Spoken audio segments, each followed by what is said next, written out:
Hora de começar mais um Cinejornal e no programa de hoje você vai conferir uma entrevista que eu fiz com o ator Fabrício Boliveira durante a Mostra de Cinema de Tiradentes, onde ele apresentou o longa-metragem Mugunzá, dirigido pelos homenageados do evento Ari Rosa e Glenda Nicásio.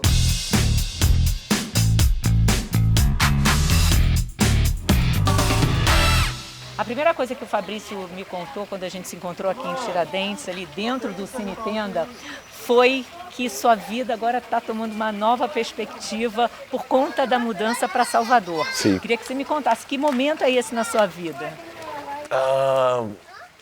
Aí junta muita coisa, né? Junta a mudança de estado, junta também fazer 40 anos.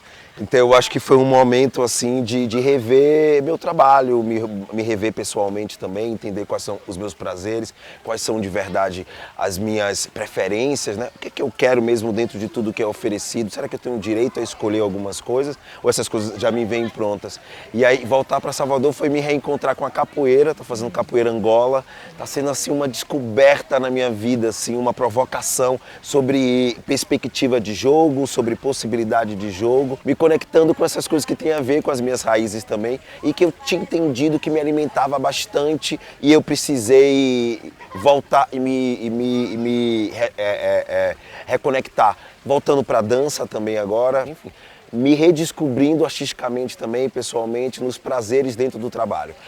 E esse reencontro com a Bahia também acontece no seu longa-metragem mais recente, o Mugunzá, que é dirigido pela Glenda Nicásio e pelo Ari Rosa, homenageados aqui no Festival de Tiradentes, mineiros, mas que são radicados no Recôncavo Baiano, desde que foram estudar lá na Universidade Federal do Recôncavo Baiano. Então esse filme também é esse reencontro com a Bahia. Total, e até porque eles estudaram na cidade que meu avô nasceu, que é Cachoeira. E eu não tenho familiares lá, mas é um lugar que eu sempre fui muito. Então foi descobrir esse coletivo de cinema lá super potente dentro da cidade que meu avô nasceu e que de algum jeito eu também pertenço àquilo. Então a gente está para além de somente relação profissional, viraram meus amigos, assim. Eu aluguei um apartamento em 2021 para morar depois do filme, fiquei morando lá um tempo em São Félix, Cachoeira, encontrando eles dia a dia, enfim. Eu tô dentro desse coletivo agora, assim, de coração. É pra eu ficar no meu cantinho, batendo palmas pra você, enquanto cada pedacinho desse gingado de fazer. Foi pra mim, assim, um entendimento de que tipo de cinema é que eu quero ver, que eu quero estar, que tipo de linguagem é essa, que tipo de provocação é essa e que tipo de conteúdo é esse que eu acho que o cinema brasileiro já estava desejoso assim há muito tempo de ver, sabe? Que caras são essas novas, que tipo de narrativas são essas que a gente ainda não ouviu, sem ser sobre um ponto de vista de alguém que está ali visitando, não de dentro, porque o trabalho deles eu acho que tem esse grande diferencial. Ê, maravilha! Tem esse grande diferencial porque eu acho que eles falam de dentro. E ontem, assistindo a conversa da Glenda com o Mari, a Glenda tocou numa coisa muito interessante, que ela fala, eu faço o filme em Cachoeira pro povo de Cachoeira. Não é pro filme viajar só o mundo, isso é ótimo, maravilhoso, mas eu faço para aquele povo. Então é de verdade um filme de dentro para dentro. E isso eu acho que tem uma potência única, assim, sabe? É um jeito da gente adentrar por lugares que talvez a gente não conseguisse adentrar ainda, porque a questão do racismo, por exemplo, é muito latente. Então a gente ainda precisa resolver essa questão para a gente conseguir entrar ainda, eu sinto, em questões que não são menores, mas são questões que talvez isso consiga ser vislumbrado de uma outra forma. Por que eu estou falando isso? No Mugunzá, por exemplo, é um filme que depois a gente foi entendendo que o filme era muito sobre o masculino também. E quando eu li o roteiro, o meu prefeito, por exemplo, que é o cara que é dono da cidade inteira, esse dificilmente seria um cara negro, seria um cara branco, dono da farmácia, dono da escola, dono de não sei o quê, dono do mercado. Esse cara não seria negro, a gente não tem essa referência.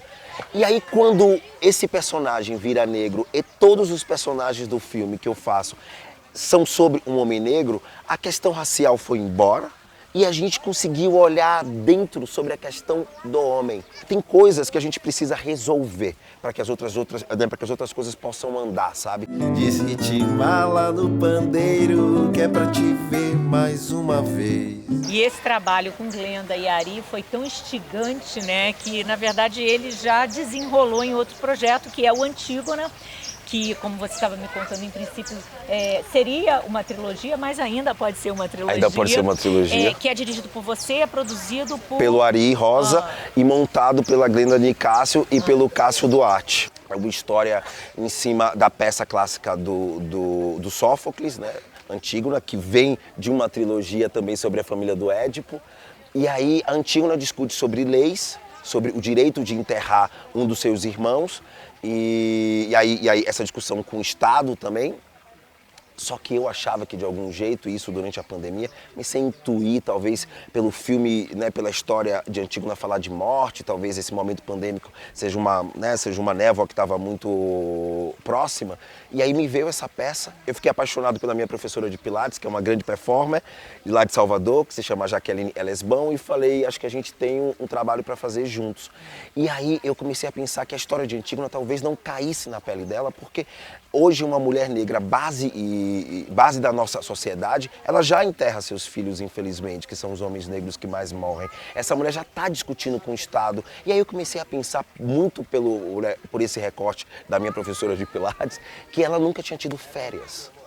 Então, o nome do filme se chama Antígona, não nasci pro ódio, nasci pro amor, que é uma frase núcleo da peça. Então é sobre a possibilidade de férias de uma mulher preta dentro desse país. Quando é que ela descansa? Quando é que ela consegue refletir sobre as questões dela? Quando é que ela consegue se espelhar e se ver e até sair um pouco desse lugar, e o filme trata disso também num lugar, que é quando é que a gente descansa também dessas questões da batalha do dia a dia, né? De ser essa mulher preta, de ser um homem preto. Que horas é que a gente descansa disso e fala, descansa, militante? Pensa, nosso pai morreu engasgado pelo próprio ódio, com os olhos arrancados pelas suas próprias mãos. Você também participa como ator? Eu faço câmera. Olha, como foi essa experiência como diretor, né, esse exercício? Durante a pandemia a gente teve que reduzir equipe, e aí eu tinha um fotógrafo que estava se dividindo em 1000 outras funções. E aí, como eu tinha muita intimidade com as meninas e eu coreografei muita coisa também da performance, então eu já estava muito dentro e eu ficava filmando com o meu celular, aí trouxe uma outra câmerazinha para ficar filmando os ensaios.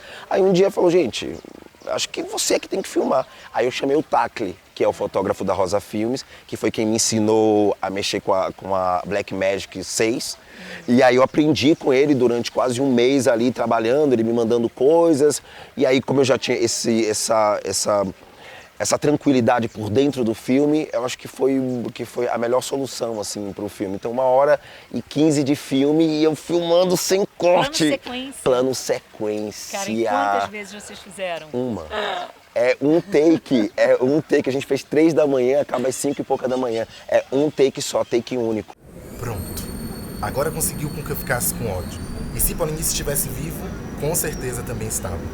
Não esqueça que a bala que ele parou é o mesmo lugar que você vai. Então assim, me deixa de comer a loucura e eu vou ir enterrar ao meu irmão. Esse cinema que vocês vêm fazendo, né, Munguzá e também o Antígona, é um cinema que é farol, que aponta lá na frente, é um cinema de vanguarda. E aí eu pensei também num outro projeto que nasceu de uma demanda da sua irmã e na pandemia, e isso, para jovens, né, de 13 a 20 anos, se eu não me engano. De 13, então, assim, sim. já tem esse pensamento do que é a galera que vai fazer o cinema que está vindo, né? Perfeito. Que é CDF. Isso, cinema do futuro. Que é um jeito da gente apresentar, e aí muito pra mim, assim, de apresentar, começando com a minha irmã. A sua irmã tinha essa demanda de fazer curso durante a pandemia, na verdade. Tava lá dentro de casa, assistia só a aula, tava entediadíssima. E aí eu falei, cara, por que a gente não vê esses cursos que estão rolando? Nada tinha pra idade dela, porque ela tinha 17 na época, agora ela fez 18. Então a gente não conseguia inscrever ela nos cursos. Eu falei, vamos criar um curso que, para além de você, a gente consiga estender e a gente possa pensar quem são essas pessoas que vão ministrar, que para mim fazem o cinema que eu acredito, que é esse cinema do futuro mesmo, que é um cinema que eu quero fazer parte, que tem essas caras ali retratadas, que tem essa investigação na linguagem, que eu acho que é uma coisa que a gente está precisando muito no Brasil, e eu vejo isso muito nos meninos. Investigação de linguagem, eles estão se desafiando o tempo inteiro. Eram jovens de 13 a 20 anos, com preferência para pessoas trans, para jovens em situação de vulnerabilidade social, pessoas negras, mulheres, indígenas. Então a gente teve esses encontros durante a pandemia, fizemos uma primeira edição, tudo online.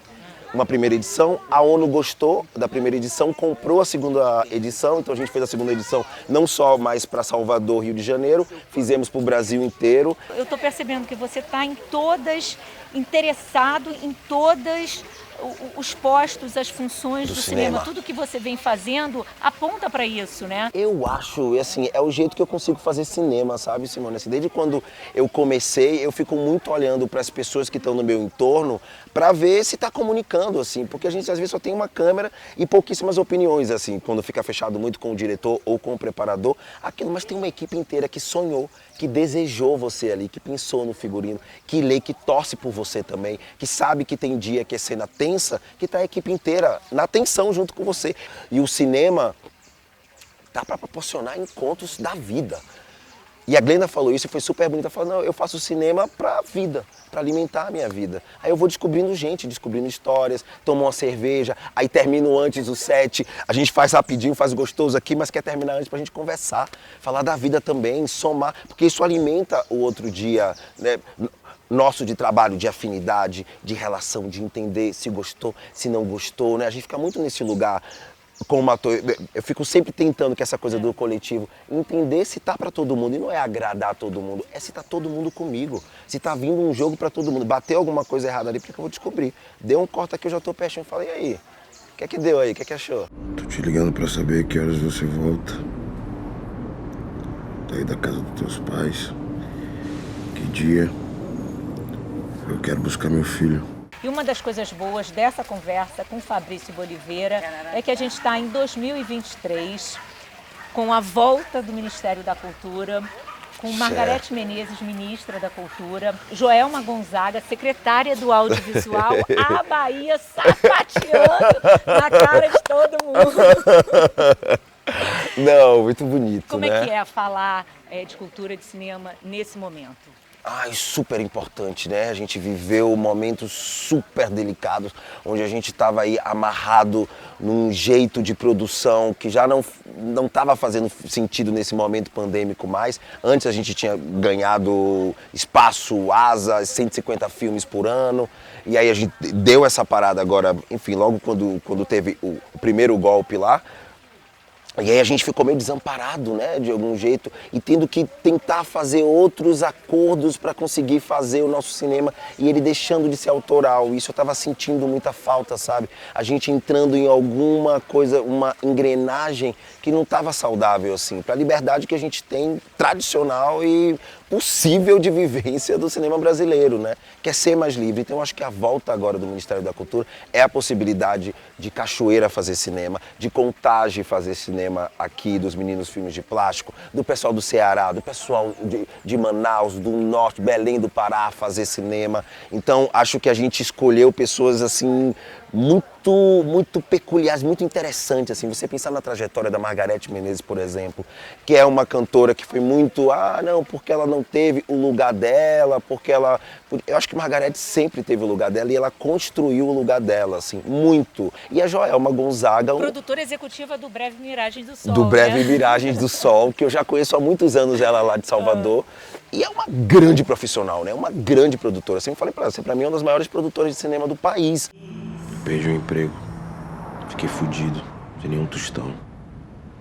Aí a Lívia, minha ex-mulher, começou a bancar a casa, a pagar as contas, até eu conseguir me organizar.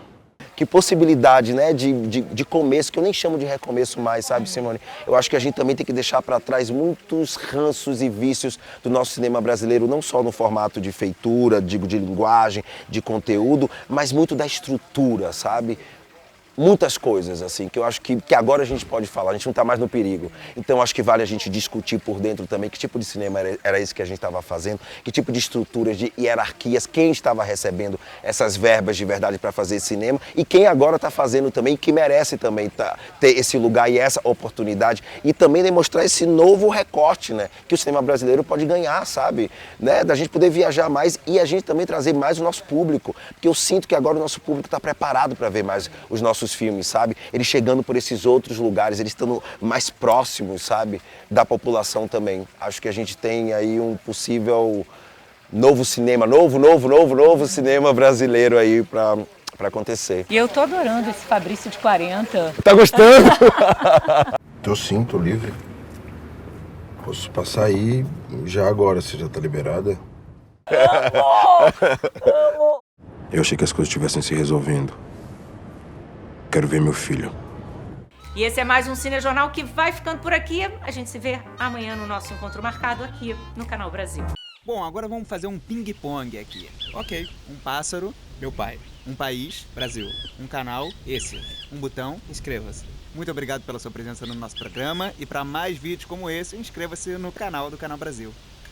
Clica. Clica, clica, clica, clica. Clica, clica, clica.